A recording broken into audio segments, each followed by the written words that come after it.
Hello friends. आज के इस वीडियो में हम समझेंगे बेसिडियोमाइसीटीज के जनरल कैरेक्टर्स के बारे में। बेसिडियोमाइसीटीज फंजाई का एक ग्रुप है और जिसके अंदर पक्सीनिया और एगेरिकस जैसे इंपॉर्टेंट जेनरा आते हैं। तो सबसे पहले इसमें हम देख लेते हैं, कुछ इंपॉर्टेंट फीचर्स को देख लेते हैं। ये जो ग्रुप के मेंबर्स हैं, जितने भी फंजाई इस ग्रुप में मिलेंगे, जैसे कि आप यहाँ पे देख सकते हैं, पक्सीनिया, अस्टिलैगो, एगेरिकस, पॉलीपोरस, ये सभी बहुत ही ज्यादा एडवांस ग्रुप है, बहुत बड़ा ग्रुप है काफी। इसमें लगभग 550 जेनरा हैं और 25,000 के आसपास में इसमें स्पीसीज हैं। इसमें ज्यादातर पैरासिटिक हैं। पैरासिटिक क्या होते हैं? जो कि नुकसान पहुंचाते हैं, जैसे पक्सीनिया, अस्टिलैगो, ये ज्यादातर बीमारियां कॉज करते हैं। और कुछ सैप्रोफिटिक भी होते हैं। सैप्रोफिटिक वो होते हैं जो डेड ऑर्गेनिक मटेरियल पे मिलते हैं, ठीक है।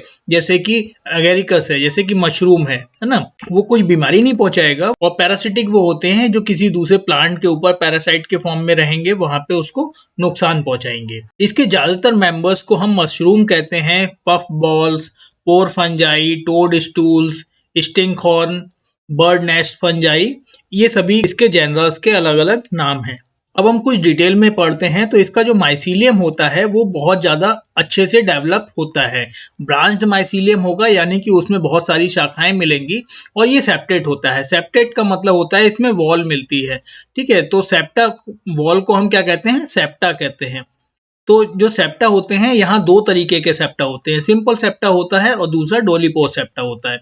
सिंपल सेप्टा को आप ऐसे समझ सकते हैं कि जैसे ये वॉल है और ये यहाँ पर ये ओपनिंग है, ठीक है। ये पोर है, पोर मतलब ओपनिंग है। तो यहाँ से ये खुला हुआ है, तो इसके थ्रू कोई भी चीज आर पार जा सकती है। तो इसको हम कहते हैं पोर, यानी कि सेप्टा। तो ये सिंपल टाइप का पोर है। एक और मैं दूसरे टाइप का पोर मैं यहाँ बता दूं, तो ये दूसरे टाइप का एक कॉम्प्लिकेटेड पोर है। इसके थ्रू जो मटेरियल जाएगा, तो ऐसे पोर्स को हम कहते हैं डॉलीपोर। या डॉलीपोर का मतलब होता है ऐसे पोर्स जो कॉम्प्लेक्स हों स्ट्रक्चर में, ठीक है। कॉम्प्लेक्स मतलब बहुत ज्यादा टिपिकल होते हैं, कठिन टाइप के होते हैं। सिंपल पोर बहुत ही सिंपल होता है। तो इस तरीके के यहाँ पे मिलते हैं। पक्सीनिया में सिंपल मिलेगा और एगेरिकस में डॉलीपोर टाइप का सेप्टा देखने को मिलता है। जो इसकी लाइफ साइकिल होती है, यहाँ पे मैं पूरे बेसिडियोमाइसीटीज को बता रहा हूँ। तो बेसिडियोमाइसीटीज में कुछ स्टेजेस होती हैं लाइफ में। कुछ स्टेजेस जैसे प्राइमरी स्टेज है, सेकेंडरी स्टेज है और टर्सरी स्टेज है। तो इसको हम प्राइमरी माइसीलियम कहेंगे। ये मोनोकैरियोटिक होती है। मोनोकैरियोटिक का मतलब होता है, मोनो का मतलब होता है वन, कैरियोटिक मतलब न्यूक्लियस। तो एक ही न्यूक्लियस होगा। ये जो होती है स्टेज, ये बेसिडियो स्पोर्स जो होते हैं, जब वो जर्मिनेट करते हैं तब जो माइसीलियम बनता है। ऐसे माइसीलियम में प्लॉइड न्यूक्लियस होगा और सभी सेल के अंदर एक एक न्यूक्लियस देखने को मिलता है। तो इस स्टेज को हम कहते हैं प्राइमरी स्टेज, यानी कि प्राइमरी माइसीलियम या फिर मोनोकैरियोटिक माइसीलियम। अगला जो इससे बनता है वो बनता है सेकेंडरी माइसीलियम। इसको हम कहते हैं डाइकैरियोटिक माइसीलियम, यानी कि दो कैरियन एक ही सेल के अंदर दो न्यूक्लियस देखने को मिलेंगे। अब ये बनता कैसे है? तो डाइकैरियोटाइजेशन होता है प्राइमरी माइसीलियम का, यानी कि जो प्राइमरी वाला जो माइसीलियम है उसी से सेकेंडरी माइसीलियम बनेगा। और उसमें होगा क्या कि जो दो डिफरेंट स्टेन्स होंगे, एक जैसे ये पॉजिटिव स्टेन्स है और एक ये नेगेटिव स्टेन है, तो इसका माइसीलियम होगा और इसका माइसीलियम होगा। ये आपस में एक दूसरे से फ्यूज करेंगे यहाँ पर, और फ्यूज करने के बाद में इनकी जो सेल्स होती हैं उनमें कॉन्जुगेशन देखने को मिलेगा। तो बेसिडियोस्पोर्स में कॉन्जुगेशन मिल सकता है या फिर डायरेक्ट हाइफी में कॉन्जुगेशन देखने को मिल सकता है। कॉन्जुगेशन के बाद में क्या होता है, जो उनके न्यूक्लियस होते हैं आपस में एक दूसरे के साथ आ जाते हैं और हेट्रोकैरियोटिक डाइकैरियन उसमें बन जाता है। वो कैसे बनेगा? जैसे ये सेल है तो इसमें दो तरीके के न्यूक्लियस देखने को मिलेंगे। तो ये इस तरीके से स्ट्रक्चर देखने को मिलता है। इसको हम कहते हैं हेट्रोकैरियोटिक। हेट्रो का मतलब अलग अलग। तो ये न्यूक्लियस अलग है, ये न्यूक्लियस अलग है। और डाइकैरियन मतलब दो न्यूक्लियस वाला। तो एक सेल के अंदर दो न्यूक्लियस यहाँ पर देखने को हमें मिल रहे हैं। जब इस तरीके का माइसीलियम होगा तो उसको हम सेकेंडरी माइसीलियम कहेंगे। तो एक हो गया प्राइमरी माइसीलियम, जिसमें क्या होता है, जैसे ये सेल है और इसमें हमें एक ही टाइप का यहाँ पे देखने को मिलेगा। तो ये अलग अलग स्टेन्स में अलग अलग हो सकता है। जैसे यहाँ पर इस तरीके का माइसीलियम के अंदर ये वाला जो हमें मिल रहा है न्यूक्लियस, और इस वाले माइसीलियम में हमें इस टाइप का न्यूक्लियस मिल रहा है। जब ये आपस में फ्यूज करेंगे तो हमें यहाँ पे सेकेंडरी माइसीलियम देखने को मिलता है। अच्छा, टर्सरी में जो माइसीलियम होता है वो कुछ जेनरास में मिलेगा, कुछ में नहीं मिलेगा। तो कुछ जेनरास में जैसे कि एगेरिकस वगैरह में टर्सरी माइसीलियम देखने को मिलता है, इसको हम कहते हैं यहाँ पर बेसिडियोकार्प। तो जो सेकेंडरी माइसीलियम होता है वो कुछ अलग टाइप का स्ट्रक्चर बना लेता है जिसको हम कहते हैं फ्रूटिंग बॉडी। तो यहाँ पर जो फ्रूटिंग बॉडी बनती है, फ्रूटिंग बॉडी को ही हम क्या कह रहे हैं, बेसिडियोकार्प कह रहे हैं। यहाँ पे मैं एक स्ट्रक्चर लगा लेता हूँ जिससे कि आपको अच्छे से समझ में आ जाएगा।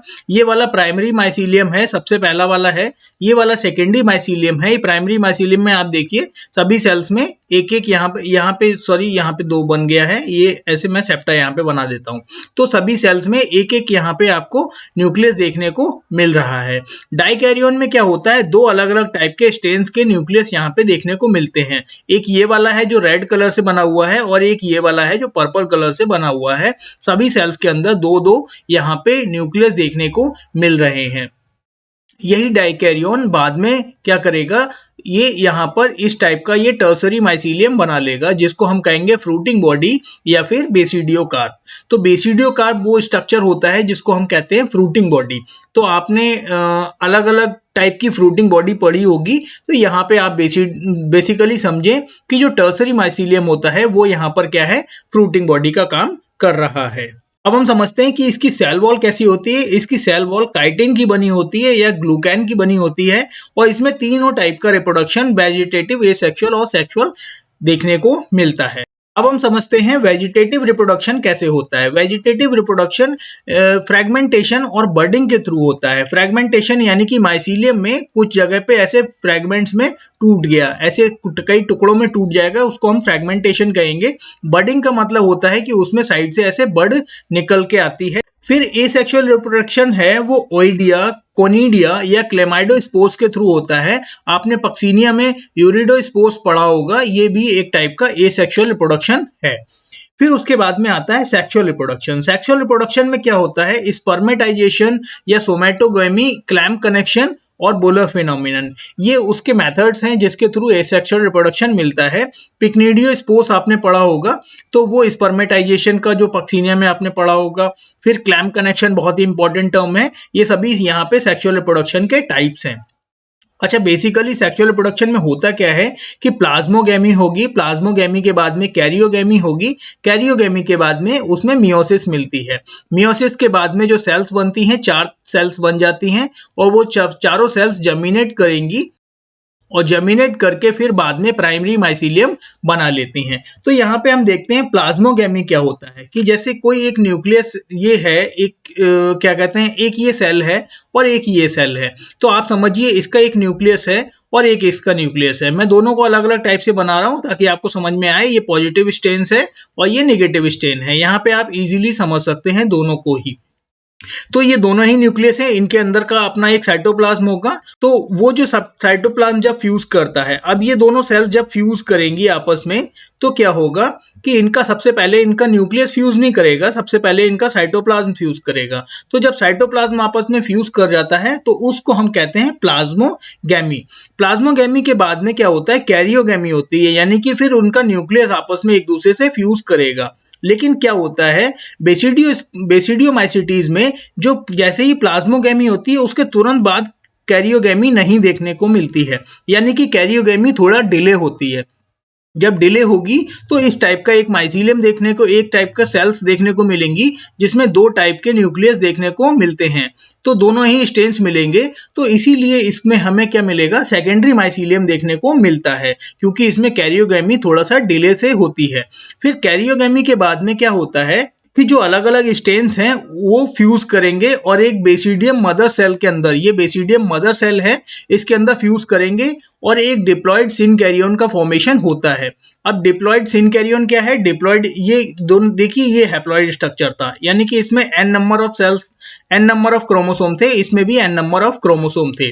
जब ये आपस में एक दूसरे से फ्यूज करे तो अभी यहाँ पे क्या है, इस सेल के अंदर 2n नंबर हैं, लेकिन अभी ये दोनों एक दूसरे से फ्यूज नहीं हुए हैं। लेकिन जब ये एक दूसरे से फ्यूज होंगे, अभी इसको हम कहेंगे डिप्लॉयड हेट्रोकैरियोन है। हेट्रोकैरियोन मतलब अलग अलग टाइप का इसमें है। और सिनकैरियोन तब कहेंगे कि जब ये दोनों न्यूक्लियस आपस में एक दूसरे से फ्यूज कर जाएंगे, तो ऐसे को हम कहेंगे सिनकैरियोन। यहां पर ये बना रहा है सिनकैरियोन, तो ये कहलाएगा डिप्लॉयड सिनकैरियोन। तो यहाँ पे इस स्ट्रक्चर को हम कह रहे हैं हेट्रोकैरियोन और इस स्ट्रक्चर को हम कहेंगे सिनकैरियोन। आई होप आपको अच्छे से समझ में आया होगा।